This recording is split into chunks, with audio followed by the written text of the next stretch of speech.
बुरे कर्मों का फल हमेशा बुरा ही मिलता है, चाहे वह इंसान हो या फिर ईश्वर। इसका एक उदाहरण माता सीता का है, जिसका जिक्र रामायण में किया गया है। दरअसल रामायण कई भाषाओं में लिखी गई है। अलग अलग रामायण में कई तरह की दंत कथाएं मिलती हैं। इस कथा के अनुसार ये बताया गया है कि आखिर जो सीता माता और राजा राम को अलग होने का श्राप तभी मिल गया था जो वो एक दूसरे के गठबंधन में भी नहीं बंधे थे। इस कथा के अनुसार माता सीता को एक तोते का श्राप मिला था, जिसकी वजह से उनको भगवान राम से अलग होना पड़ा था। तोते के मुंह से सुनी अपना भविष्य कथा के अनुसार माता सीता बाल अवस्था में अपनी सहेलियों के साथ एक बगीचे में खेल रही थी। वहीं बगीचे में एक तोते का जोड़ा पेड़ पर बैठा था। तोता का जोड़ा भगवान राम और माता सीता के बारे में बातें कह रहा था। उनकी बातों को सुनकर माता का ध्यान उन पर गया। मादा तोता बोल रही थी कि अयोध्या के राजकुमार राम काफी प्रतापी राजा होंगे, उनसे माता सीता का विवाह होगा। तोते के मुख से भावी पति का नाम सुनकर माता सीता चंबित हो गई।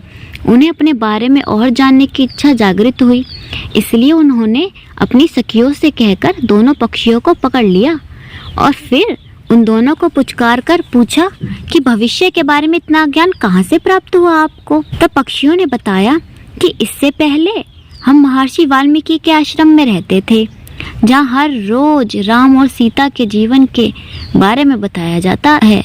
इसलिए उन दोनों के बारे में हर चीज कंठस्थ याद हो गई। सीता जी के सवालों के जवाब देते रहे तोतों का जोड़ा। सीता जी ने पक्षियों से कहा, जिस जानक पुत्री सीता की तुम बात कर रहे हो ना, वह मैं ही हूँ। मुझे मेरे और राम के बारे में और भी बातें जाननी हैं।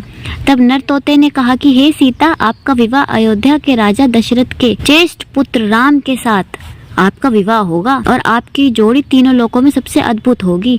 सीता जी सवाल पूछती रहीं और दोनों तोता जवाब देते रहे।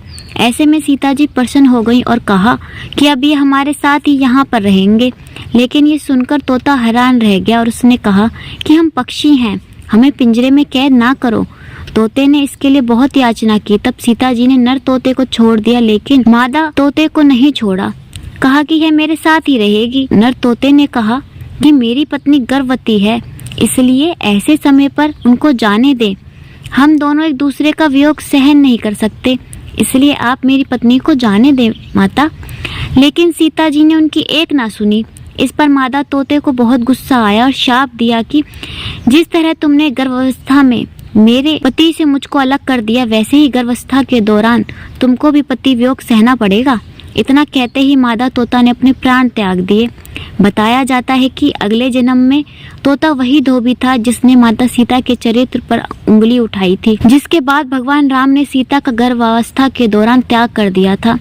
दोस्तों, माता सीता और श्री राम के वियोग के बारे में एक कथा और भी है। पौराणिक कथाओं के अनुसार एक बार देवऋषि नारद को इस बात का घमंड हो गया कि कामदेव भी उनकी तपस्या व ब्रह्मचर्य को भंग नहीं कर पाया। देवऋषि नारद ने यह बात भगवान शंकर को बताई, लेकिन महादेव ने कहा कि इस बात को भगवान विष्णु के सामने इतने अभिमान के साथ नहीं कहना। शिव के मना करने के बाद भी नारद मुनि ने यह बात भगवान विष्णु को बताई। तब भगवान समझ गए कि नारद मुनि में अहंकार आ गया है।